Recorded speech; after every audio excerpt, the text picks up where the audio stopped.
สนามเด็กเล่นที่ใหญ่กว่าเดิม พวกคุณกำลังถูกเชื้อเชิญให้มาฝึกฝนวิธีการโต้คลื่นพลังงานที่มีความเข้มข้นมากๆที่กำลังถูกสร้างขึ้นมาจากดวงดาวทั้งหลายอยู่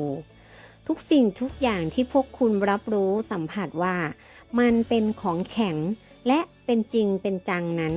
ล้วนคือพลังงานที่กำลังสั่นสะเทือนอยู่ทั้งสิ้นเพียงแต่ว่าพวกมันกำลังถูกโอบอุ้มอยู่หรือถูกบล็อกเอาไว้กับที่อยู่โดยระบบความเชื่อของพวกคุณเองเท่านั้นเองแต่ถ้าพวกคุณสามารถวางโปรแกรมด้านความคิดทั้งหมดที่มีต่อโลกแห่งความเป็นจริงของตัวเองลงแล้วเอาไว้ข้างๆก่อนได้พวกคุณก็จะได้เห็นและได้ประสบกับโลกแห่งความเป็นจริงในแบบที่แตกต่างออกไปเพราะว่ามันจะมีมิติต่างๆและกรอบของการเวลาต่างๆอยู่มากมายที่พวกคุณจะสามารถมีประสบการณ์กับมันได้และท่องเที่ยวไปได้ลองจินตนาการถึงเด็กตัวเล็กๆคนหนึ่งดูสิผู้ที่ถูกเลี้ยงดูให้เติบใหญ่ขึ้นมาในบ้านเล็กๆหลังหนึ่งซึ่งเป็นที่ที่มีพร้อมทุกสิ่งทุกอย่างที่ต้องการทั้งหมดแล้วและเขาก็มีความสุขดีเพียงแต่ว่าโลกทั้งโลกของเขาก็มีแต่เพียงบ้านหลังเล็กๆหลังนี้เท่านั้นดังนั้นตั้งแต่เล็กจนโตเขาจึงไม่เคยออกไปผจญภัยกับโลกภายนอกเลยและเขาก็เลยเชื่อว่าบ้านหลังเล็กๆของเขาหลังนี้คือโลกทั้งใบที่มีอยู่เป็นอยู่เขามองไม่เห็นอะไรอื่นเลยดังนั้นความเชื่อทั้งหมดของเขาและโปรแกรมทางความคิดของเขาจึงบอกเขาว่าโลกแห่งความเป็นจริงของเขามีเพียงบ้านเล็กๆหลังนี้หลังเดียวเท่านั้นแต่หลังจากนั้นก็มีบางสิ่งเกิดขึ้นและเขาก็ถึงกับช็อกกับความเชื่อและกับจุดยืนของตัวเองเพราะว่าเขาบังเอิญเหลือบไปเห็นโลกแห่งความเป็นจริงที่ใหญ่กว่าที่อยู่นอกบ้านหลังเล็กๆของเขาและนี่เองคือจุดเริ่มต้นของการขยายตัวของความตระหนักรู้ของเขาและสิ่งเดียวกันนี้เองที่กำลังเกิดขึ้นกับดาวเคราะห์โลกของคุณอยู่เพราะว่าชาวโลกเริ่มช็อกกับจุดยืนของตัวเอง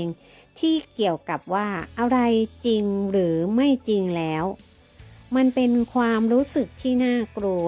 และน่าตื่นตระหนกอย่างมากและพวกเขาก็มีแนวโน้มว่าจะวิ่งหนีกลับเข้าไปอยู่ในบ้านหลังเล็กๆของตัวเองเหมือนเดิมเพราะมันเป็นที่ที่ทำให้พวกเขารู้สึกปลอดภัยเมื่อได้มาหลบอยู่ในความเชื่อที่มีข้อจำกัดเกี่ยวกับโลกแห่งความเป็นจริงของพวกเขาที่พวกเขาคุ้นเคยพวกเราขอสนับสนุนพวกคุณให้ก้าวเดินออกมาจากประตูบ้านหลังเล็กๆหลังนั้นแล้วโอบกอดโลกแห่งความเป็นจริงอื่นๆที่มีอยู่จำนวนมากมายก่ายกองจนนับไม่ถ้วนเอาไว้ซึ่งก็อยู่แค่ช่วงคลื่นความถี่ถัดไปหรืออยู่ในคลื่นความสั่นสะเทือนถัดไปนี้เท่านั้นเองจงยินยอมให้ตัวเองจินตนาการเห็นว่าตัวเองกำลังท่องไปในดวงดาวต่างๆอยู่จงยินยอมให้ตัวเองมองเห็นพลังงานที่อยู่ในรูปแบบอื่นๆที่แตกต่างไปจากเดิมบ้างโดยไม่เอาความเชื่อเดิมของตัวคุณเองเข้าไปเกี่ยวข้องด้วยเช่นจงยินยอมให้ตัวเองมองเห็นว่าดนตรีนอกเหนือจากที่มันจะมีเสียงอย่างไรแล้วมันน่าจะมีรูปร่างลักษณะอย่างไรหรือมันน่าจะมีกลิ่นอย่างไรด้วยเป็นต้นจงยินยอมให้ตัวเองยืดขยายความคิดของตัวเองออกไปอีกจนเข้าไปอยู่ในจุดที่พวกคุณเริ่มตั้งคำถามกับความเชื่อทั้งหลายของตัวเองและเริ่มตั้งคำถามกับตัวเองว่าพวกคุณ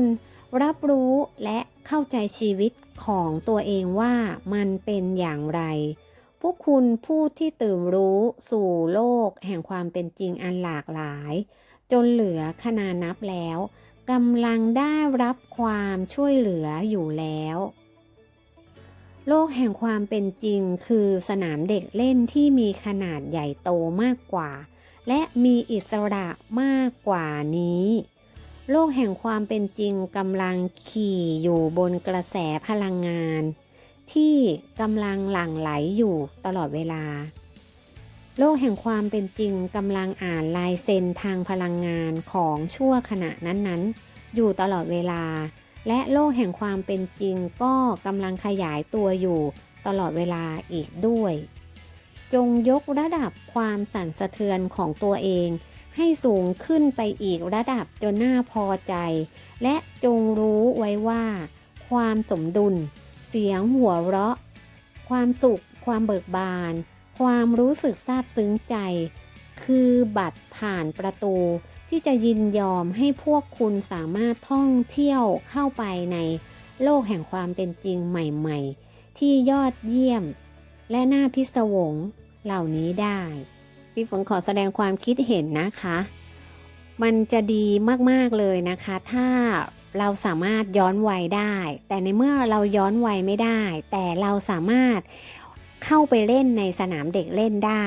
โดยที่เราจินตนาการนะคะว่าเราเป็นเด็กเราสามารถทำได้ทุกอย่างเลย